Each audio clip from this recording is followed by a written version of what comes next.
Hola amigos, aquí juntos otra vez. Gracias por su presencia, su preferencia y su persistencia. Me da mucho gusto recibirlos. Y estoy muy contento de hacerlo en este día de transmisión. Vamos a hablar acerca del origen de la escritura. El origen de la escritura que se remonta a hace 5000 años. Cuando la escritura comenzó la historia. Es decir, que terminó la prehistoria y comenzó la historia. Y es una larga historia la que hoy vamos a conocer acerca de la escritura. Pero antes quiero decir que Carla Caro ya se ganó este libro, mi libro de neurolectura, mi libro de aprendizaje acelerado de la lectura. Este libro que está muy bonito. Es un libro de editorial Orión que nos dice cómo leer más rápido y nos da las técnicas y los conocimientos para lograrlo. Este libro ya es tuyo y puedes pasar a Anaxágoras 915 este viernes en la tarde o este sábado también en la tarde para que te lo lleves a tu casa.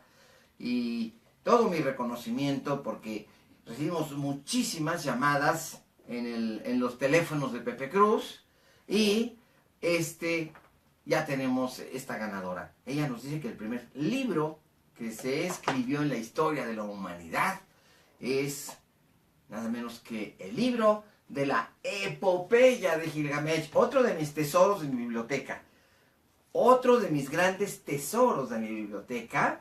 Este es el libro, tiene conmigo pues unos 40 años, este libro maravilloso, de la colección Tlatoani, de la Escuela Nacional de Antropología e Historia, titulado así precisamente La Epopeya de Gilgamesh. Un libro publicado con prólogo del doctor Bosch Gimpera, una autoridad en esta materia, y de Augusti Bartra. Y aquí viene el contenido, el primer libro que se escribió en la historia de la humanidad.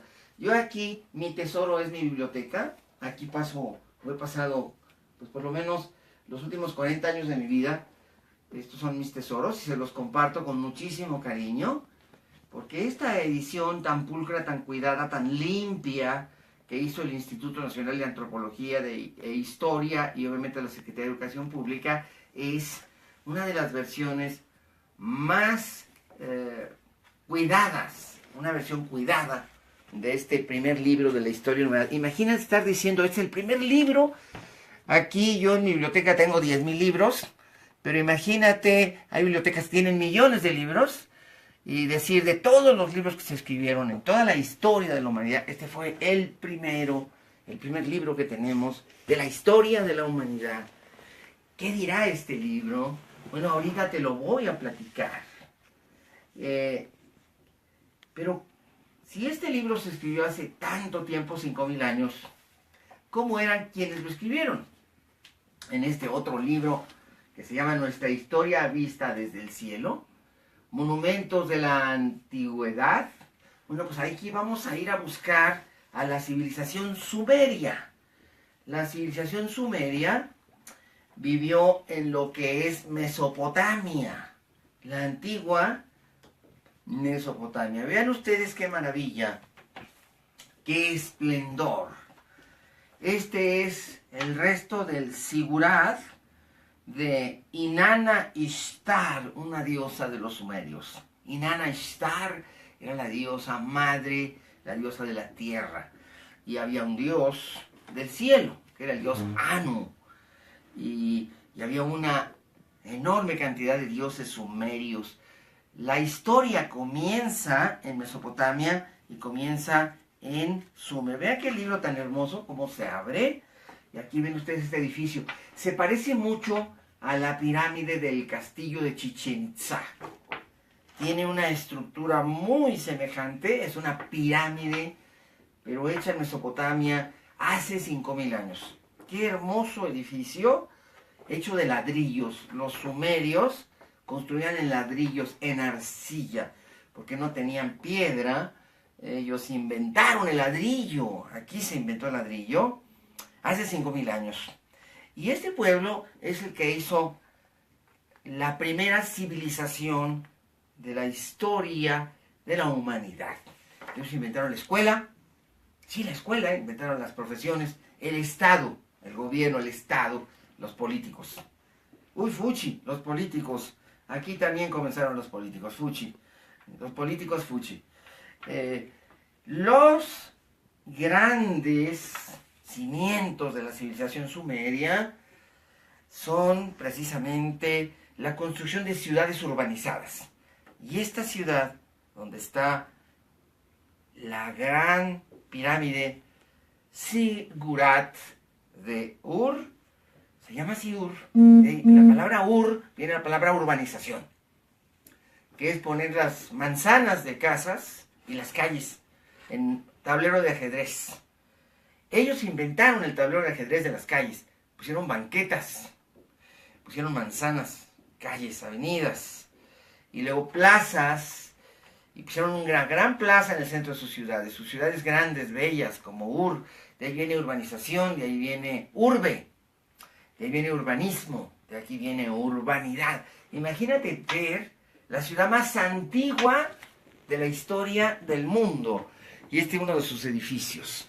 Y acá si lo vemos aéreamente, vemos toda la ciudad. Aquí está el Sigurat de Ur y aquí están las calles. En la primera ciudad que hubo en la historia de la humanidad. ¡Qué impresión! ¡Qué hermosura! Y aquí vemos la escritura de los sumerios. Aquí vemos la escritura. Estas son palabras y frases y se pueden leer. Hoy ya hemos descifrado la escritura sumeria. Por eso podemos conocer la epopeya de Gilgamesh. Su escritura era cuneiforme. Y no se hacía en hojas de papel, sino que se hacía en pequeñas tabletas de barro.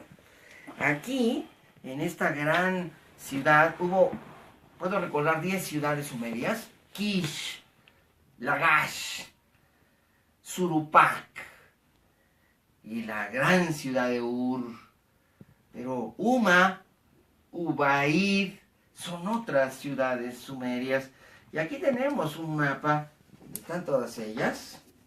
Te los voy a mostrar en este otro libro. Estas son mis joyas, estas son mis joyas, que tienen conmigo muchísimos años. Ahorita les voy a leer algo de la epopeya de Gilgamesh. Aquí tenemos otro libro de Sumer, otro libro maravilloso. Y aquí vemos la escritura sumeria. Este otro libro me lo trajo un amigo arqueólogo francés, muchos amigos arqueólogos franceses, ingleses, alemanes, italianos, españoles y claro, mexicanos. Y aquí vemos que está escrito en árabe, es escritura árabe, porque esto fue editado por el gobierno de Irak, en tiempos de Saddam Hussein, por cierto. Los textos del Museo Iraquí de Bagdad. Y este libro fue editado allá en Bagdad y es del Museo Iraquí. Son mis joyas, cuido mucho, las quiero mucho. Y hoy aquí vemos al autor, que es Otto Harsowitz Wiesbaden. Es obviamente alemán. La arqueología alemana es la que más ha hecho por el desarrollo de los estudios sobre Sumer. Bueno, la inglesa también. Y aquí este libro editado en 1968, mucho tiempo. Y aquí vemos las tablillas de arcilla. Observen las tablillas. Esta es la escritura más antigua que creó la humanidad hace 5000 años. Son tablillas de barro y vemos la escritura cuneiforme, son pequeñas cuñitas, son realmente cuñas. Pueden ustedes ver, son textos, son documentos, todo tipo de documentos, cartas de amor. Imagínense enterarse de las cartas de amor de personas que vivieron hace 5000 años. Y el amor era igual a como es hoy, no hay diferencia. Son cartas muy bellas, muy poéticas. Y así podemos ver las tablillas y sus contenidos y los textos de lo que dicen. Vean ustedes, este es el tamaño real de las tablillas, son pequeñitas. Algunas son de 10 centímetros de largo y 5 de ancho. Otras son un poquito más largas, puede tener hasta 15 centímetros de largo. Otras son muy pequeñitas, son de 5 por 5. Hay de diferentes tamaños, pero esta nos da idea de cómo es la escritura cuneiforme. Las cuñitas, muchas están rotas, Entonces la primera biblioteca que hubo, la de Surupak, una de las ciudades sumerias, era precisamente la primera biblioteca, y eran cientos de tablitas de barro, exactamente como se ven aquí. Vean ustedes, esto es lo que leían los sumerios. Aquí están las letras, y se pueden leer porque son fonéticas. Continuamos. Eran eminentes escultores los sumerios. Eran artistas. Ellos inventaron las matemáticas, la suma, la división, la multiplicación, la resta. Inventaron la astronomía. Fueron los primeros astrónomos de la historia de la humanidad. Y ellos hicieron las grandes creaciones intelectuales de lo que hoy llamamos cultura. Cultura histórica. Vean ustedes qué hermosura. Bueno, una gran civilización, espléndida civilización de hace 5000 años. Y bueno, ¿qué dice la epopeya de Gilgamesh? Les voy a leer un trocito muy profundo. Gilgamesh era un héroe mitológico, sería como Hércules para los griegos. Y tuvo muchas aventuras.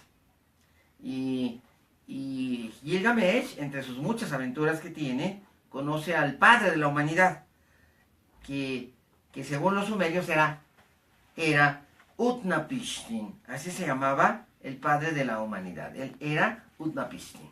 Y entonces este padre de la humanidad era el fundador de la vida.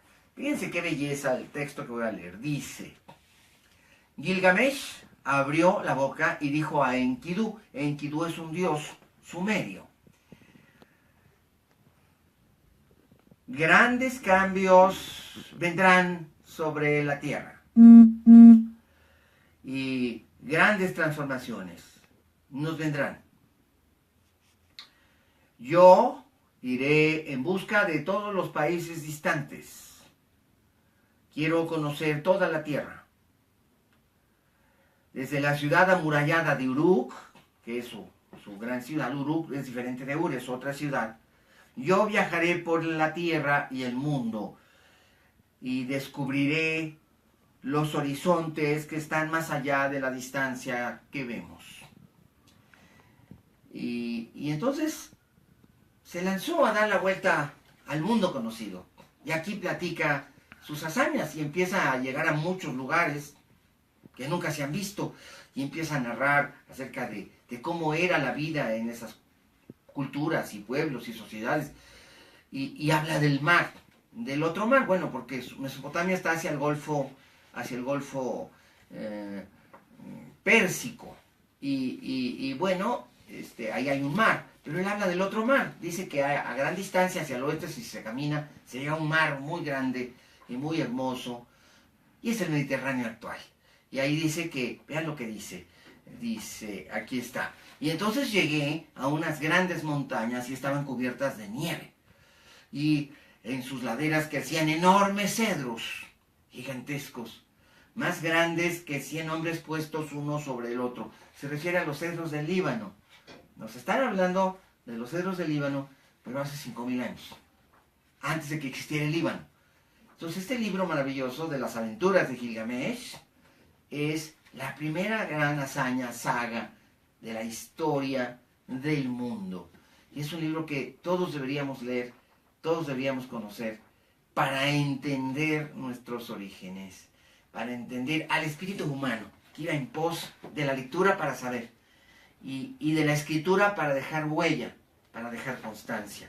Precisamente a través de esta escritura, los sumerios lograron transmitir las bases de su primera civilización. Así fue creada la educación. Los sumerios también inventaron el calendario. Un día les voy a hablar del calendario con plenitud. Y los meses. Inventaron el tiempo, porque tomando 60 latidos del corazón, ellos construyeron un minuto. Por eso los minutos tienen 60 segundos. Porque tocaban 60 latidos del corazón y ellos decían: ese es un minuto, la primera unidad del tiempo, el segundo y el minuto. Y luego crearon en cada día 24 horas. Su sistema era sexagesimal, de 60 en 60. Nosotros lo hacemos por centenas, de 100 en 100, ellos por 60 y 60, de 60 en 60. Entonces, ¿por qué contamos en nuestros relojes el tiempo? Y decimos, una hora tiene 60 minutos por ellos, por los sumerios. Ellos nos dejaron todo esto escrito, lo podemos leer. 60 minutos. Pero son 60 latidos del corazón cada segundo. Y 60 segundos hacen 60 minutos. Entonces, así se va construyendo. Y ya que tienen esta idea, tienen la idea de que hay 6 días de trabajo. Lunes, martes, miércoles, jueves, viernes y sábado. 6 días de trabajo y luego un séptimo día en que Dios, sus dioses de ellos, el dios Anu, descansaron. Y así surgió la semana. 52 semanas van a ser un año astronómico. Ellos inventaron esta cuenta. Y el día tiene 12 horas de día y 12 horas de noche en su mente. Eso lo hacían los astrónomos sumerios. Por eso, hasta la fecha, después de 5.000 años, seguimos contando el tiempo como ellos, porque ellos inventaron las bases de la civilización. Todo lo que nosotros tenemos lo inventaron ellos. Y por lo tanto también el calendario y la astronomía y las matemáticas. Y por eso las ideas del 6. Porque si ustedes se ponen a analizar, si dividimos el día en 4 partes, tenemos 6 horas, más 6 horas, más 6 horas, más 6 horas, nos da 24 horas. Entonces son las 6 horas de la mañana y el mediodía, luego las 6 horas de la tarde y el comienzo de la noche, y luego las 6 horas de la noche, que llamaban ellos la noche ligera, y luego la noche profunda. Ninurti es la palabra que usan los sumerios, noche profunda, la noche Ninurti, la noche profunda. Y ya están las 24 horas. Y así contamos el tiempo. Y cada hora tiene su dios protector. Está, por ejemplo, en Lil, que protege el primer despertar del tiempo, cuando nace el sol. Eso lo protege en Lil. Y en Kidu protege el siguiente despertar, el que va del mediodía a la noche. Pero ellos están observando el sol. Dicen, el sol sale a las 6 de la mañana. Cruza el cenit a las 12 del día. Entonces, 6 horas en el camino del sol. Las 6 horas del camino del sol, de que el sol sale a que cruza el cenit, de las 6 a las 12. Y luego el sol se va a morir por el poniente las 6 horas de la tarde. Y cada dios es el patrono de esa parte del día. Hay un patrono hasta el mediodía y otro. Y en los sigurats se subían a hacer oraciones cada 6 horas. Y al paso del ciclo de tiempo. Es algo fascinante y fabuloso. Pero había otra civilización no menos importante que también creó la escritura. Y fue la egipcia. Quiero que vean aquí cómo era la escritura egipcia. Estas son letras. Estas se pueden leer. La F, la M, la S, la T, la H. Y este es un nombre de un personaje. Esto es un cartucho egipcio. Los egipcios, así como los sumerios, vivían en los ríos Tigris y Éufrates, en la Baja Mesopotamia. La palabra Mesopotamia en griego quiere decir entre dos ríos. Los egipcios vivían en el delta del Nilo. El triángulo de desembocadura. El Nilo viene desde muy al sur. Viene de Somalia, Etiopía. Viene de las montañas azules del sur. El lago Tanganica, el lago Victoria, el lago Alberto. Y hay 2 Nilos. El Nilo Cristal, que viene de Abisinia, y el Nilo Blanco, que viene de las fuentes del Nilo del centro de África, que Luis Leakey las andaba buscando. Es decir, las fuentes del Nilo Blanco o el Nilo Lechoso, que es el que nace en el lago Victoria, y que luego va al norte, y se encuentran los 2 ríos en Sudán, y después bajan como un solo río hasta el Mediterráneo, y desembocan en el delta del Nilo del Mediterráneo. Y ahí nació la civilización egipcia. También hace 5.000 años, en el mismo tiempo que los sumerios estaban inventando la escritura, un poquito después, 100 años después, los egipcios inventaron su propio sistema de escritura, basada en estos glifos. Uno puede aprender esta escritura. Yo la aprendí cuando tenía 19 años, y fue fascinante porque lo aprendí con el doctor Ernesto da Peña. Hay muchos libros para aprender jeroglíficos. Por ejemplo, yo en mi enorme colección de libros, miren, se me olvidó, si quieren un libro para entender los sumerios, este es el mejor. La historia empieza en Sumer, de Samuel Noah Kramer. Ya ven que siempre les recomiendo libros. Voy sacando tesoritos de mi biblioteca y les voy enseñando mis tesoritos. Es un gran tesoro. La historia empieza en Sumer, de Samuel Noah Kramer. Este es un libro de la editorial Aima, de Barcelona, de hace... este libro tiene como 35 o 40 años conmigo. Pero aquí hay una edición reciente del mismo libro. Noah Kramer, la historia empieza en Sumer. Bueno, reciente tiene como 20 años, pero hay ediciones más recientes. Yo no las tengo pues, porque tengo ya como 5 veces el libro, como que para qué sigo comprando el mismo libro. Pero hay ediciones más recientes. Pero para aprender jeroglíficos, yo aprendí jeroglíficos, el doctor Esto de la Peña, con estos libros que les voy a mostrar. Este es una edición en paperback, dice La lengua egipcia en inglés, Egyptian Language, de Wallis Budge. Este es el libro de Wallis Budge. El mejor, si ustedes consiguen este libro, si quieren aprender, aquí están los jeroglíficos, y aquí vamos viendo cómo es el valor fonético de las palabras. Vamos, por ejemplo, aquí dice Yerdir Atuk, Yerdir Atuk. Aquí, si no saben muy bien inglés, bueno, no hay problema. Aquí tengo el mismo libro en edición Estical, una gran editorial de Guatemala que a mí me fascina. Me encantan los libros de esta editorial. Y aquí vemos las letras. Aquí vemos los jeroglíficos. Estos jeroglíficos, no sé si Luis Jalón me ayude para que ustedes vean cómo es la escritura egipcia. Vean ustedes qué bonito está esto. Aquí podemos ver las letras, aquí podemos ver su significado, aquí podemos ver los signos jeroglíficos, y esto ya está en español, es más fácil, porque estamos aprendiendo egipcio, pero si lo aprendemos en francés o en inglés, pues es más complicado que si lo aprendemos en español, porque somos hablantes de la lengua castellana, de la gran lengua hispánica, la maravillosa lengua hispánica, un orgullo para la humanidad. Nuestra lengua española es verdaderamente fantástica. Es una de las lenguas romances más complejas, constructos lingüísticos de extraordinario poder y belleza. Ya ves, como estamos acostumbrados a hablar el español, no nos damos cuenta de esto. Pero la lengua española hace cosas que el inglés no hace, que el francés no hace, que el alemán no hace.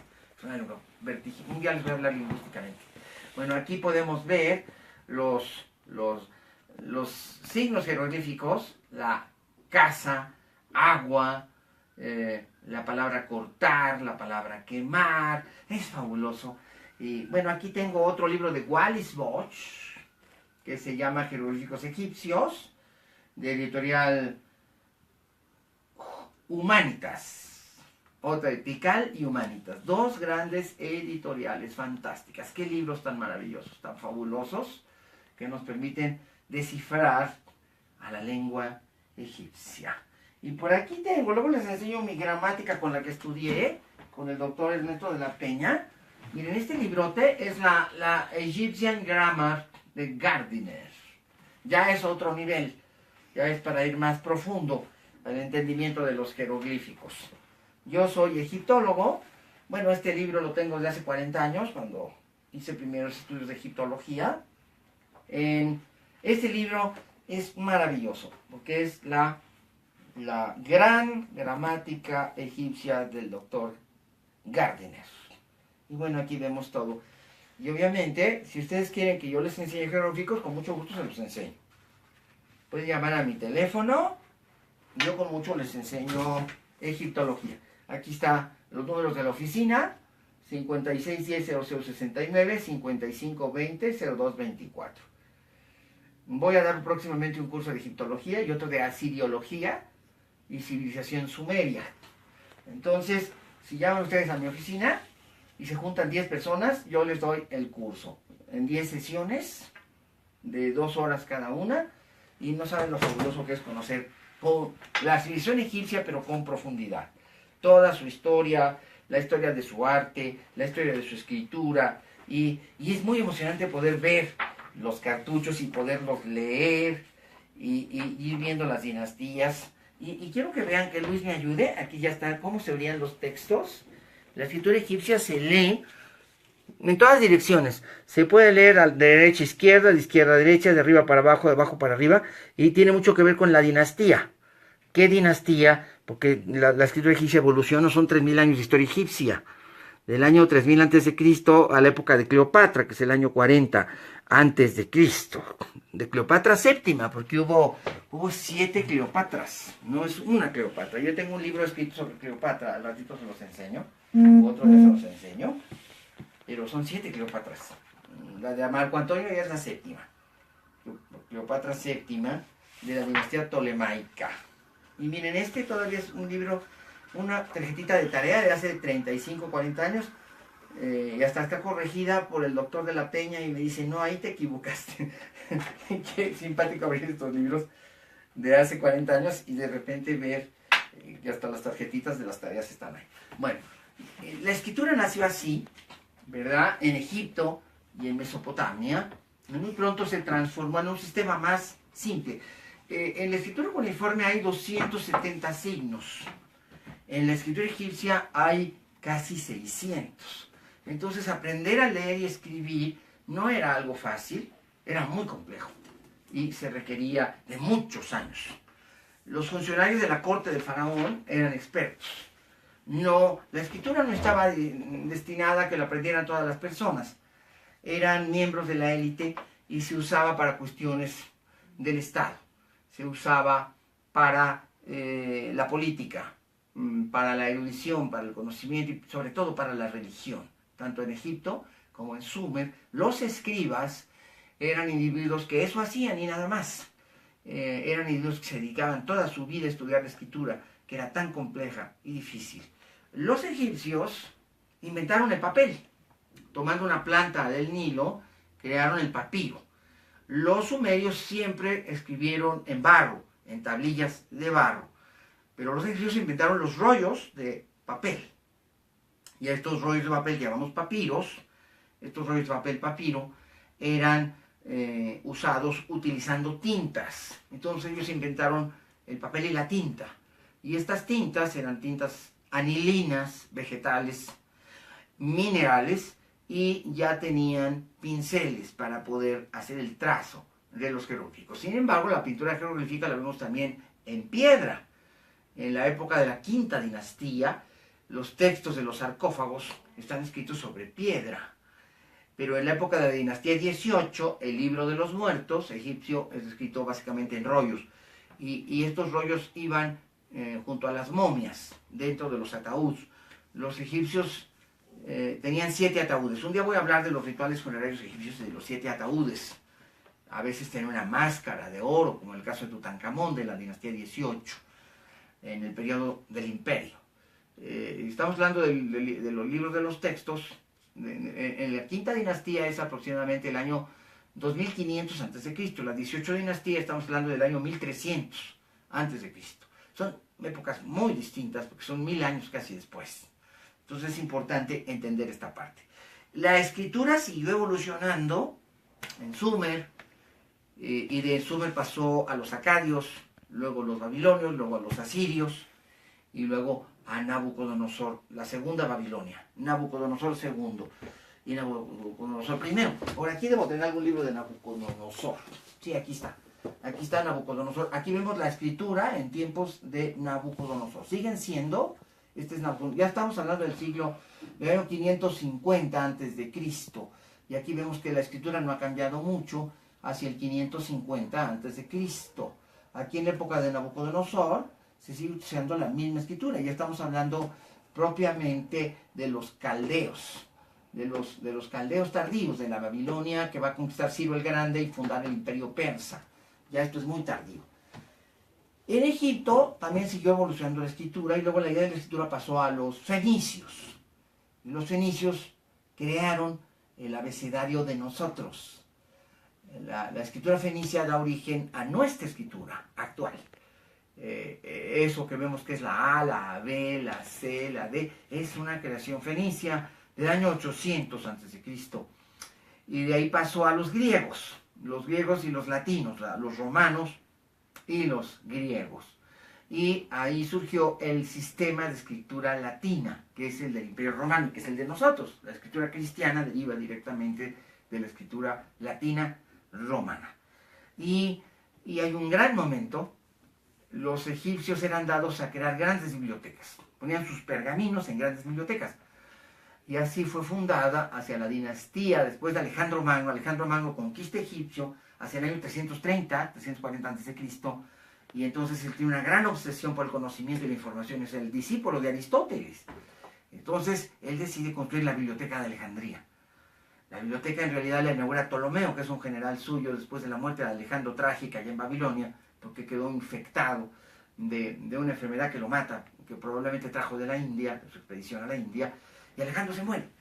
Y entonces los descendientes de Alejandro, los generales de Alejandro, entre ellos Ptolomeo, decide ir a Egipto y fundar la dinastía 31 egipcia. Y se funda Alejandría en honor a Alejandro Magno. Y en Alejandría se construye la gran biblioteca de Alejandría, que llegó a tener 1 millón de libros. Esta biblioteca persistió por 800 años. Es decir, fue fundada por Ptolomeo primero, inaugurada por él hacia el año 320 a.C.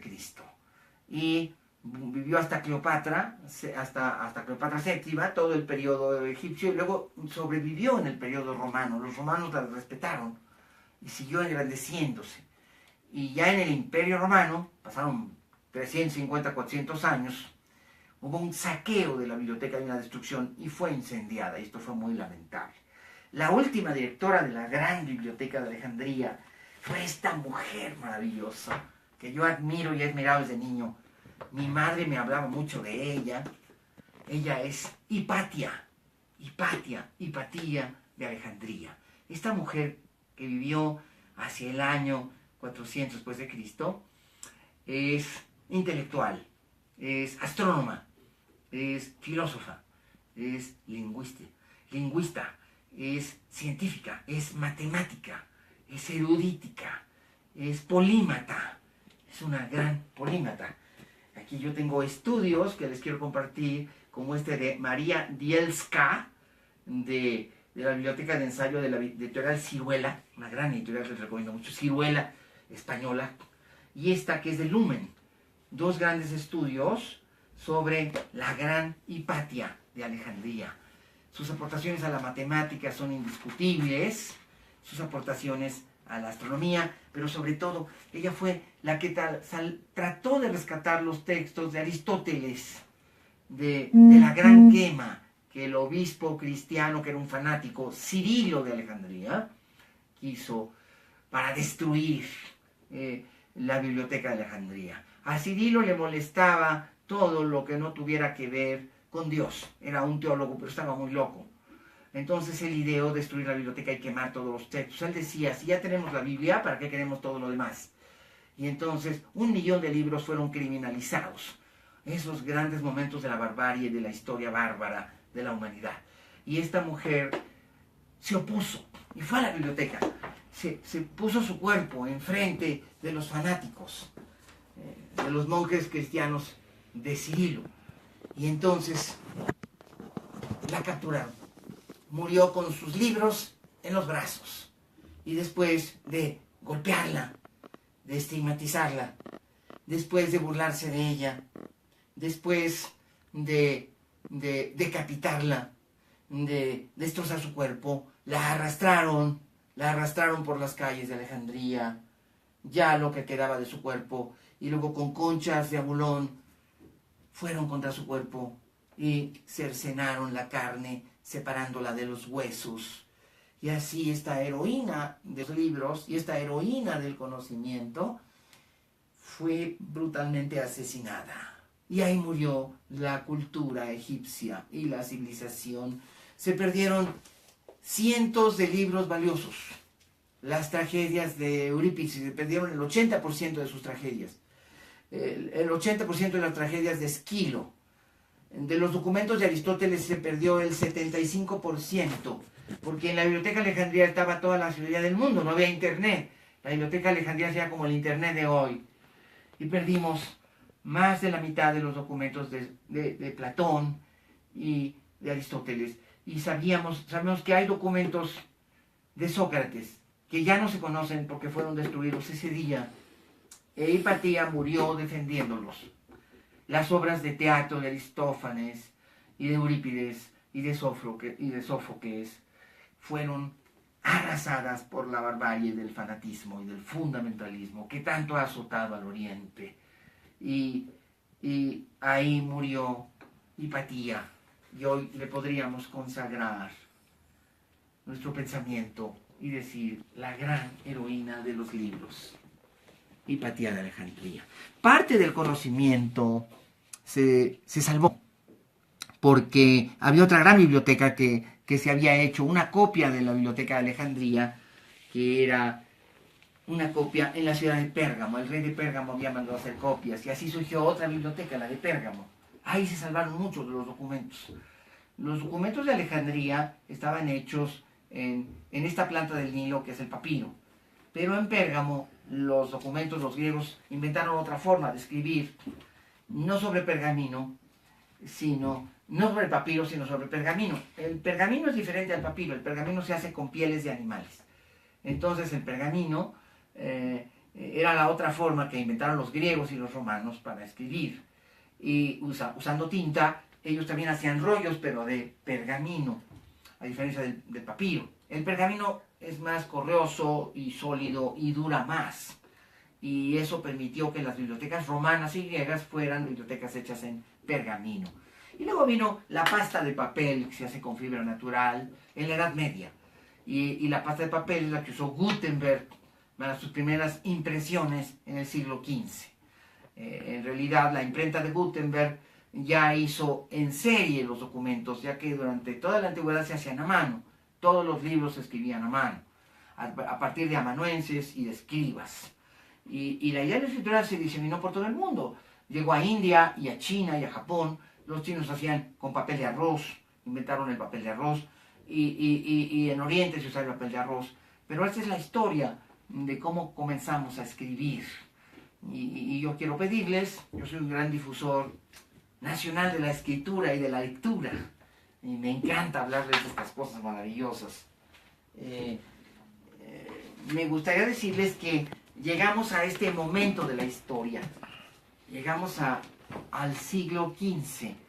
Llegamos a Leonardo da Vinci.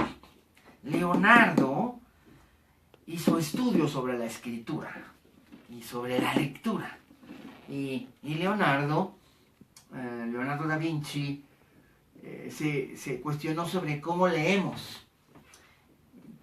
Tomaba los ojos de las vacas y de los caballos y de los perros. Y él hacía estudios de anatomía, él dibujaba, era anatomista, un gran inventor. De Leonardo he hablado muchas veces, siempre voy a hablar porque me encanta. Aquí está el Códice Atlántico de Leonardo da Vinci, otra de mis joyas de mi biblioteca. Y aquí el Códice Atlántico, no están los estudios anatómicos, eso los voy a enseñar en otro libro que tengo más denso y grueso, pero Leonardo hacía unos extraordinarios diseños en papel, le encantaba escribir.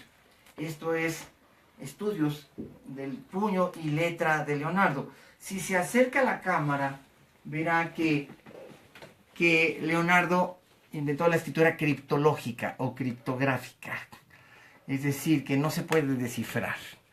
Es una forma que le inventó Leonardo de la escritura, para que la gente no leyera sus escritos, para que nadie los pudiera leer. El secreto es que es una escritura al revés. Leonardo era tan genial que inventó la escritura al revés. Esto es un estudio sobre cristales. Hoy tenemos la sospecha de que él inventó realmente el telescopio y no Galileo, porque sabemos que sus documentos fueron robados y tal vez llegó algún documento a Galileo.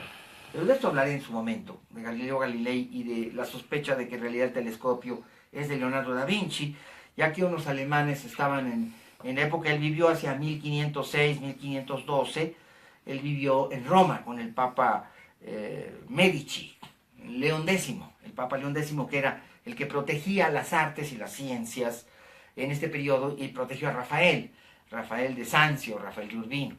Y en ese periodo también se refugió Leonardo en la corte del Papa, porque ya había pasado lo de Milán, había estado 20 años con Ludovico el Moro, el duque de Milán, que había quedado en desgracia y había sido asesinado. Y entonces se refugia en Florencia, en la República de Florencia, Leonardo, y después va a refugiarse a Roma. Y en ese periodo romano es que escribe estos documentos. La escritura de Leonardo se le tenía que poner un espejo para enderezarla. Era una escritura al revés, algo fabuloso. Solamente a Leonardo se le pudo ocurrir algo así. Y de esta manera protegía sus escritos y sus inventos. Y se dice que nadie en su tiempo se dio cuenta de que era una escritura al revés. La gente trataba de leer esto y no se podía. Y eran miles de páginas. Leonardo escribió más de 10.000 páginas con escritura al revés. Y entonces es un estudio sobre la lectura. Él se cuestionó si la lectura se podía acelerar. O sea, ¿quién inventó la lectura veloz? La lectura acelerada. Él inventó la lectura veloz hacia el año 1504-1505. Hay documentos sobre esto. El estudio de los ojos. Como no podía cortar los ojos con un bisturí, con una navaja, decidió medio cocinarlos. Inventó una serie de sustancias químicas para poder estudiar los ojos por dentro. Y llegó a conocer la anatomía de los ojos. Él quería conocer la anatomía de todo el cuerpo humano.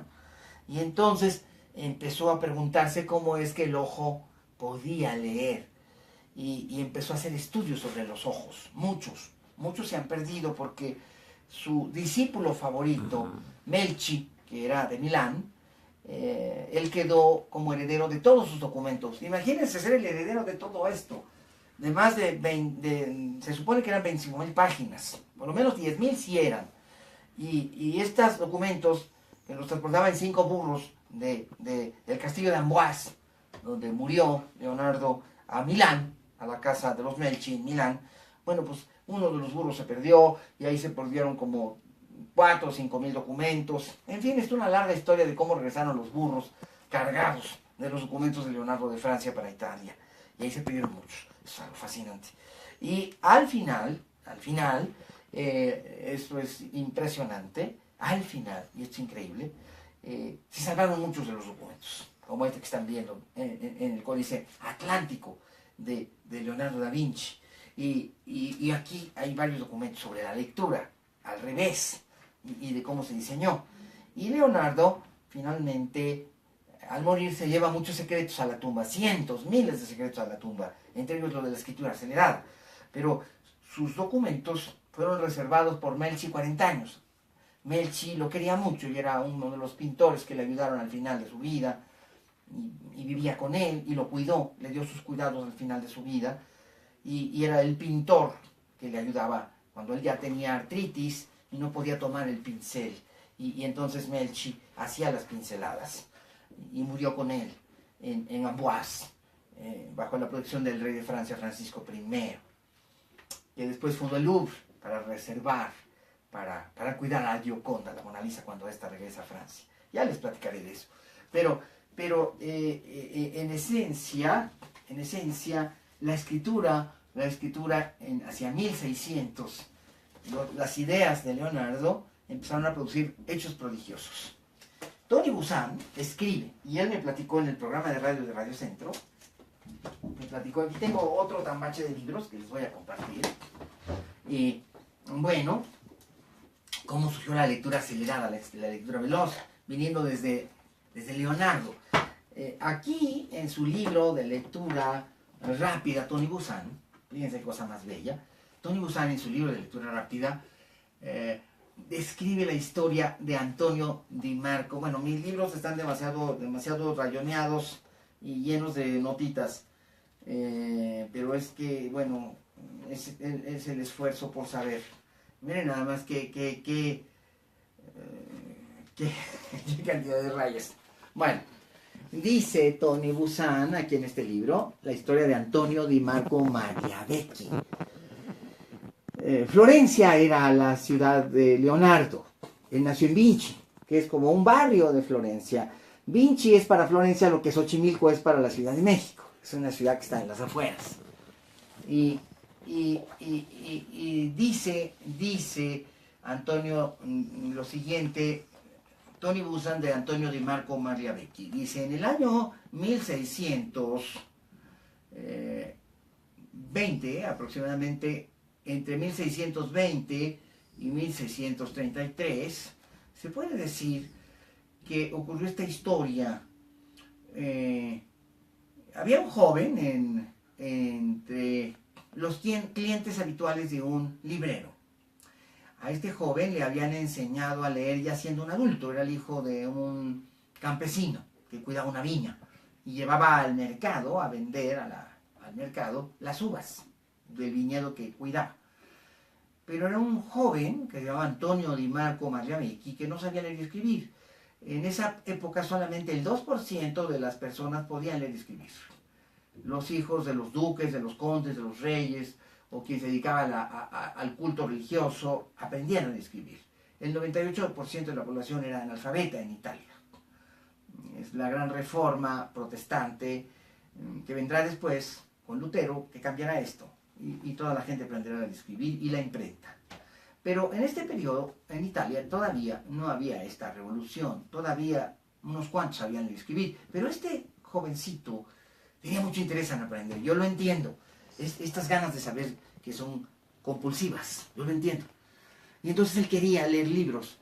Y entonces le pidió al librero que le enseñara. Fue con el librero y le dijo, enseña. Varios trataron de enseñarlo. Un comerciante de frutas del mercado de Florencia, un monje de la localidad y este librero. Le enseñaron a Antonio Di Marco Magliavecchi a leer.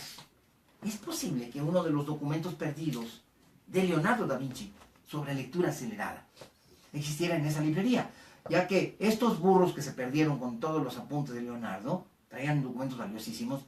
Obviamente, estos burros fueron a parar con los libreros. Estos documentos de Leonardo, rápidamente, Leonardo se convierte en un símbolo de belleza y de conocimiento.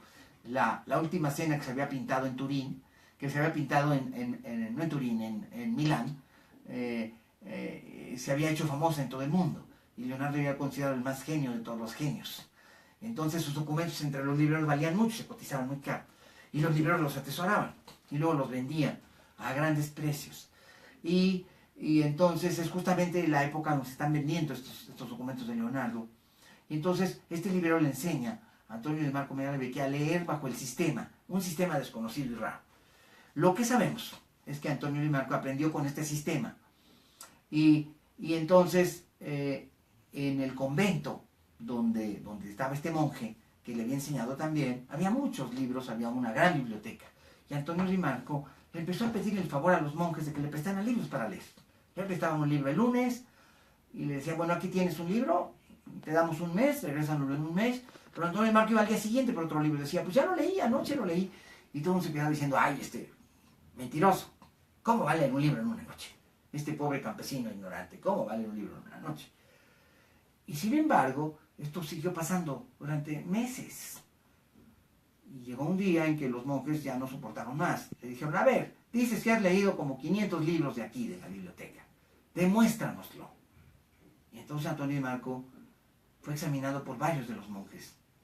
Y efectivamente, él había leído los libros. Los monjes se alarmaron y avisaron al obispo. Y el obispo fue mandando investigadores. Y muy pronto descubrieron que era verdad, que Antonio Di Marco leía muy rápido. Era capaz de leer un libro en una noche, algo que nadie sabía hacer, ni los eruditos. Y finalmente, en la casa de Medici, que había restaurado el poder en Florencia de los Medici, ordenaron que fuera Antonio Di Marco a presentarse al Palacio Medici. Y ahí lo examinaron 3 sabios. Es como la historia esa historia bellísima de Sor Juana Inés de la Cruz examinada por los sabios. Y así ocurrió con Antonio Di Marco Magliavecchi. Entonces los Médicis, reconociendo su talento y su conocimiento y su erudición, decidieron nombrarlo bibliotecario de la Biblioteca de Florencia. Y ahí saltó a la fama y a la gloria. Antonio Di Marco Magliavecchi leyó más de 10.000 libros en su vida, todos en una sola noche. Y todos los podía recordar al 100%, por palabras, por frases. Y ahí comenzó la historia de la lectura acelerada. Ahí empezaron los investigadores y los científicos a preguntarse, ¿cómo lo hace? ¿Qué hace? ¿Cómo lo logra? Y al principio, después de 1633, fue todo un misterio. Hoy si vemos, no sé, si googleamos Antonio Di Marco Magliavecchi, nos va a decir el Google, pues sí, el más grande sabio, el erudito que leía y leía libros, pero nadie sabe cómo le hacía. Y finalmente, en la Universidad de Harvard, hacia 1929, en la Universidad de Columbia, en Nueva York, empezaron los científicos a tratar de entender si esto se podía hacer, qué partes del cerebro estaban involucradas, cómo era dentro del cerebro la estructura que permite conocer los mecanismos cerebrales de la lectura y si esto se podía hacer. Se trató de entender la biología del cerebro para ver si esto se podía hacer. Y ahí comenzaron los estudios de la neurociencia, que hoy hace la neurociencia para entender cómo hace el cerebro para leer a esta velocidad fantástica. Y bueno, la respuesta es muy simple.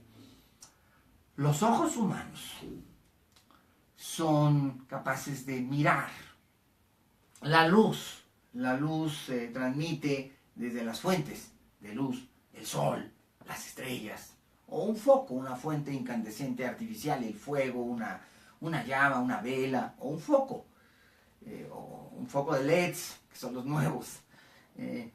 ¿Y cómo es que esto pasa?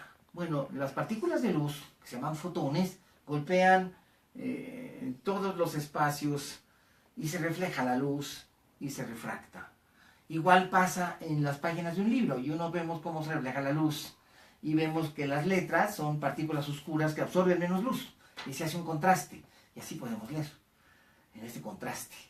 Y de esa manera los ojos, ya había dicho Leonardo en sus documentos y apuntes que había un sistema de fotografía para poder reconocer las palabras. Hoy sabemos, ya por neurociencia y neurofisiología de la lectura y del aprendizaje, que es una de mis especialidades, hoy sabemos exactamente qué hace el ojo para leer.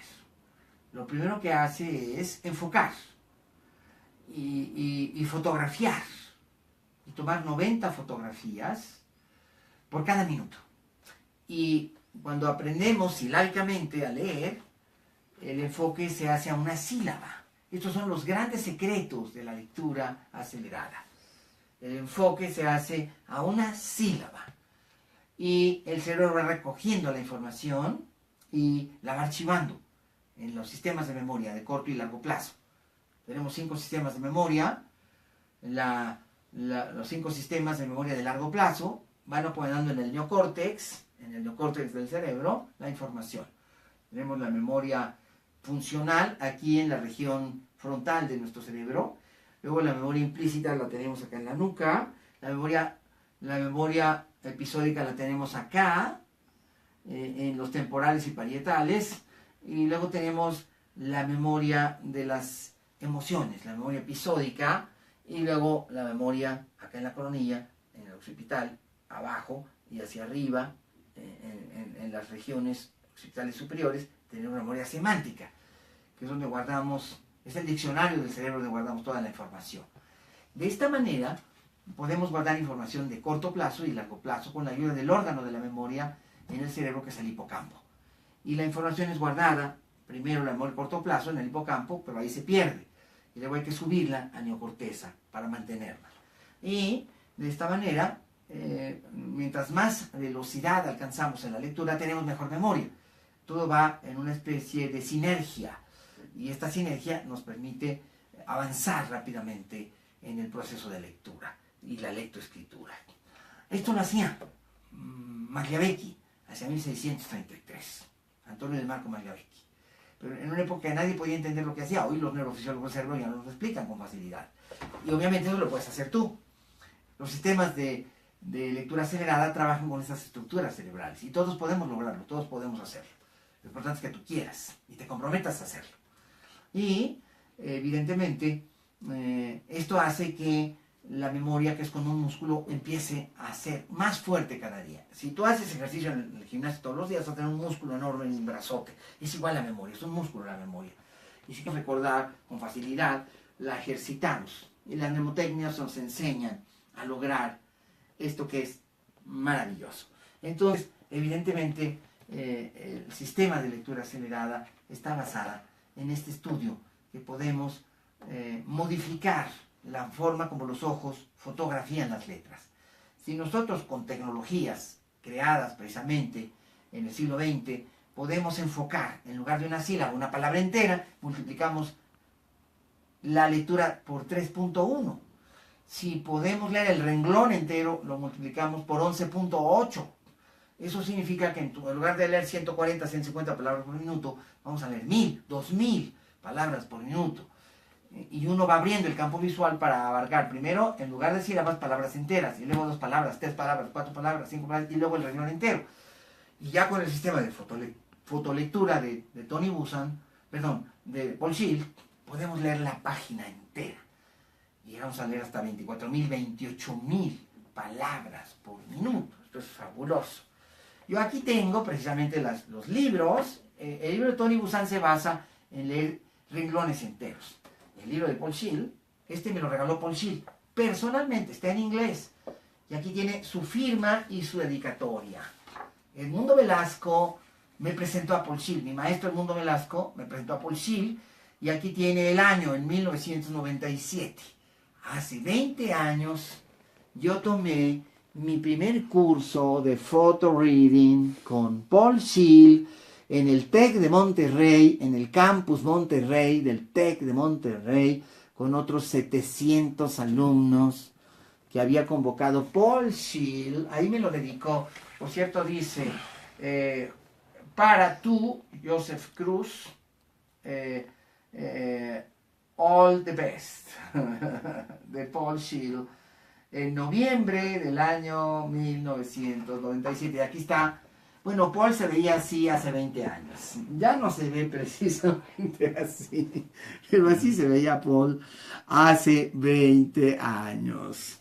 Me acuerdo que después de dar su seminario, fue que nos sentamos en una mesa de café, Edmundo Velasco, Paul y yo, porque yo iba a llevarlo a la Secretaría de Educación de Tamaulipas a que diera un curso de photo reading, al secretario de Educación y a los directores de todos los sistemas, al rector de la Universidad Autónoma de Tamaulipas, y también al director de cada tecnológico allá en Tamaulipas, y también al director de los CEBETIS, de los CECATIS, al director de los colegios de bachilleres de Tamaulipas, el COBAT, que era el maestro Adolfo García Paz en aquella época. Y bueno, porque este método se iba a introducir en las escuelas de enseñanza superior en el estado de Tamaulipas, y así se hizo. Por lo tanto, es importante que tú aprendas fotolectura y aprendas lectura rápida. Aquí estos dos libros los vamos a subir a Facebook para que los veas. El de Tony Buzan, mi maestro Tony Buzan, y de Paul Schill, mi maestro Paul Schill. Y este es el libro en español de Paul, lo puedes conseguir por editorial Urano, y este ya está traducido al español. Este es en inglés, este es en español. Este es el que yo cuido mucho porque este me lo dedicó Paul y me lo regaló, y es en inglés. Me lo regaló hace 20 años. Y este es el que puedes conseguir en cualquier librería de alta calidad, vas a encontrarlo. Y bueno, los otros libros que les quiero compartir es de García Ranz, Super lectura para estudiantes. Ah, qué buen libro. El de lectura rápida de Carbonell, también un gran libro, no puedes dejar de leer. Este es de DAF. Y este es un libro bueno de Tina Constant, que también lo recomiendo enormemente, el de Tina Constant. Técnicas de lectura rápida. Obviamente que les recomiendo, por supuesto, también mi libro. Bueno, pero en este yo aprendí a leer hace 28 años, aprendí a leer lectura veloz. Este es el que yo usé, el de William Scholl. Editorial Diana, fue mi editorial Diana. Diana me publicó, 15 años me publicó mis libros Diana. Después de que Luis Pasos, gracias Luisito, Luis Pasos, yo trabajé con él, estudié economía con él, con Luis Pasos, el gran economista mexicano, el doctor Luis Pasos, me recomendó en Diana para que me editaran. Y obviamente Diana edita este libro maravilloso de William Scholl, Cómo leer más rápido en 7 días. Con este aprendí yo hace 28 años, 29 años, lectura acelerada. Este libro nos lo daban en el CUC, en el Centro Universitario Cultural, donde se enseñaba el curso de lectura acelerada con este método. Y obviamente pues también está mi libro. obviamente no debo dejar de... ¿Dónde lo puse? Ya no lo hallo. Pero mi libro debe estar por aquí en alguna parte. Ya lo hallé, ya me dijeron dónde está. Gracias. Aquí está mi libro. El libro de José Cruz Ramírez, Editorial Orión. Que este libro maravilloso es el resultado de más de 50 libros que he leído de este tema. Y aquí lo sinteticé. Y este libro lo escribí pues ya hace como 15 años. Pero créanme que hice notas. En 2002 se publicó, hace 18 años, no es cierto, en 2002 es hace 15 años, este libro se publicó hace 15 años en Editorial Orión, y ya va por la 5ª edición, y este libro les va a ayudar enormemente. Y lo pueden conseguir este libro en mis teléfonos, pueden conseguir mi libro en mis teléfonos, aquí tienen mis teléfonos, para que ustedes consigan mis libros y mi libro de lectura acelerada. Aquí lo pueden ver, 5610-0069 y 5520-0224. Y es apasionante la historia de la lectura, la historia de la escritura. No he acabado aquí, sino que les tengo reservadas muchas sorpresas sobre lectura acelerada. Y puedes inscribirte a mis próximos cursos de lectura acelerada, que ya van cada mes comienzan los cursos de lectura acelerada. En la oficina te van a dar toda la información, o puedes ir a Anaxágoras 915, donde mi secretaria, allá en Anaxágoras 915 está mi consultorio. Si tú quieres ir a tomar terapia, o si quieres ir conmigo a tomar alguno de los cursos, pues este es mi número telefónico. Yo doy muchos cursos, el curso de autoestima, otorgando un perdón con herramientas de programación neurolingüística que aprendí precisamente con el Mundo Velasco hace 20 años y con el doctor con quien trabajé también, llevando la programación neurolingüística a todas las áreas como la educación, el desarrollo humano. El doctor John Grinder, el gran John Grinder, yo me certifiqué con el Mundo y con John hace 20 años. Ay, qué rápido se pasó el tiempo, hace muchos años. Me certifiqué en programación neurolingüística hace 20 años. Y doy cursos de lectura acelerada, de lectura veloz y de photo reading.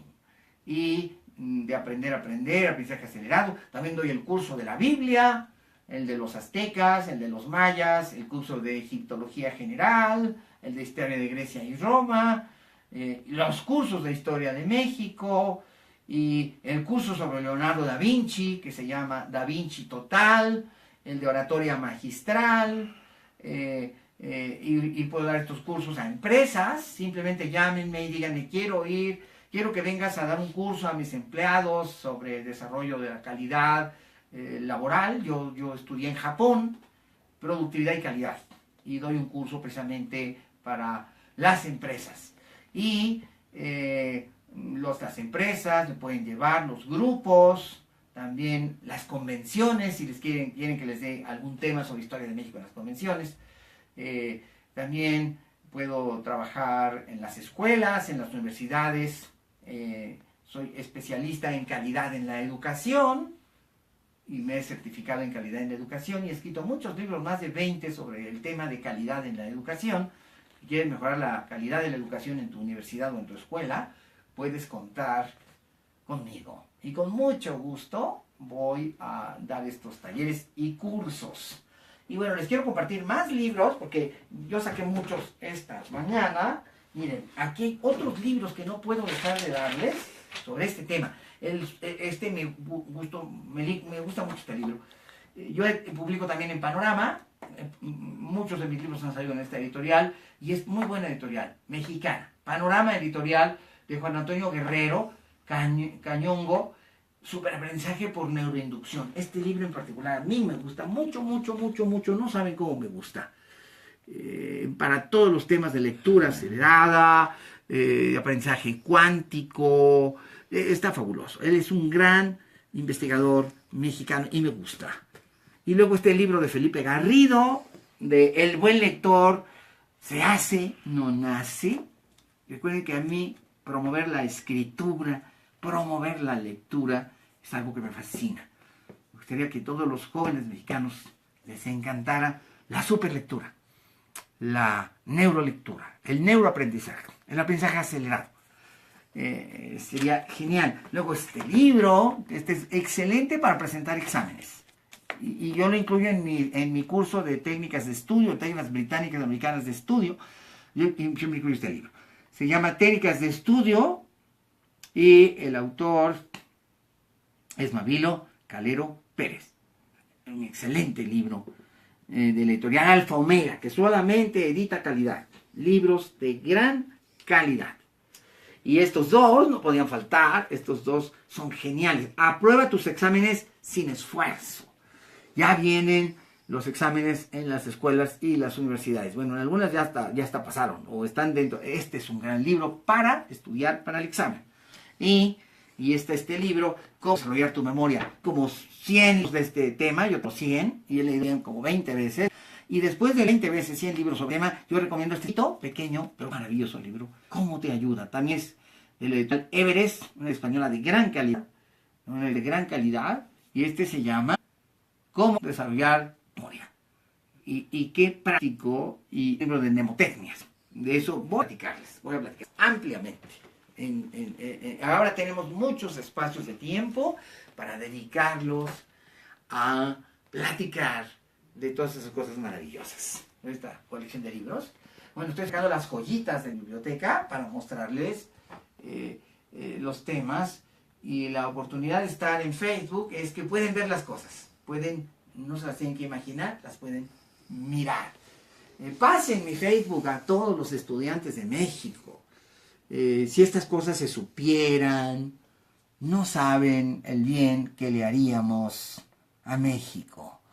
Imagínate leer a 28,000 palabras por minuto, 2,000, 1,000, según la técnica que escojas, es el resultado que te ofrece, según el compromiso que tengas.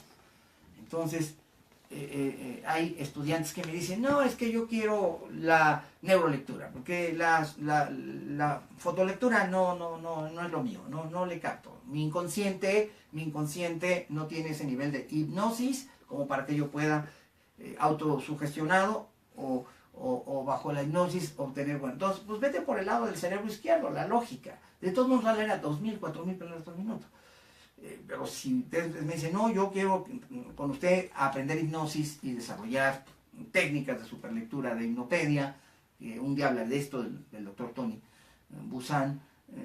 Tengo una conversación de 8 horas con él de esto, increíble, fabulosa, fascinante, sobre el padre del aprendizaje acelerado, Georgi Lozano, en Bulgaria, que inventó la hipnopedia, la sugestopedia. Bueno, qué manera de aprender idiomas tan rápido. Yo platicaba con mis maestros de esto muchísimo, con el doctor Ernesto de la Peña. Esto es fabuloso, es fascinante, no tiene final. Y bueno, pues aquí estamos. Y les vuelvo a dar mi teléfono para que me llamen si quieren tomar uno de estos cursos de neurolectura, y si quieren tomar el curso de photo reading. De photo reading lo doy espaciado, no lo doy continuo. En cambio el de lectura veloz lo doy continuo. Entonces aquí están mis teléfonos, pueden llamar y les vamos a dar toda la información que ustedes quieran en este teléfono. Y esto va a ser para mí pues fascinante y me va a encantar. Entonces aquí tenemos, y bueno, ya me voy a despedir. Ya llevamos un poquito más de una hora. Aquí no tenemos el rigor del tiempo, podemos quedarnos un minuto más, y aquí los espero. Y recuerden, mañana tendremos otro tema. Yo sé que estos temas a ustedes les encantan. Mañana tendremos otro tema fascinante y fabuloso para continuar aprendiendo siempre todo lo nuevo y todo lo que hay que saber para ser cada día mejores seres humanos, mejores padres, mejores hijos, mejores seres humanos. Papás, inculquen en sus hijos el amor por la lectura. Con eso vamos a cambiar a México. En esta época tan triste de violencia, en que los acechan a ellos tantas tentaciones violentas, nuestra lucha contra la violencia comienza por el amor al conocimiento y al arte. Inculquen en sus hijos desde muy chiquitos el amor por la lectura, el amor por el arte, el amor por la historia. Y nunca se van a arrepentir, esto no tiene regreso. Amar el arte, amar el conocimiento, amar la sabiduría, protege a los seres humanos contra la violencia, contra el narcotráfico, contra la ignorancia. Los ignorantes son capaces de muchas cosas. El respeto a la vida humana y al prójimo se inculca a través de la cultura. Yo aquí tengo un pequeño canal cultural, mi canal de historia, mi canal de cultura, mi canal de aprendizaje, y desde aquí los puedo orientar y los puedo llevar, decirles qué leer. Y va a tener temas sobre historia de México, sobre de los grandes sabios de la humanidad, las civilizaciones, los chinos, los egipcios. A mí me han apasionado desde pequeñito, desde que era un niño de 7 años, estas cosas, y las quiero compartir. Y todos mis libros, se los voy a ir presentando todos, es mi tesoro.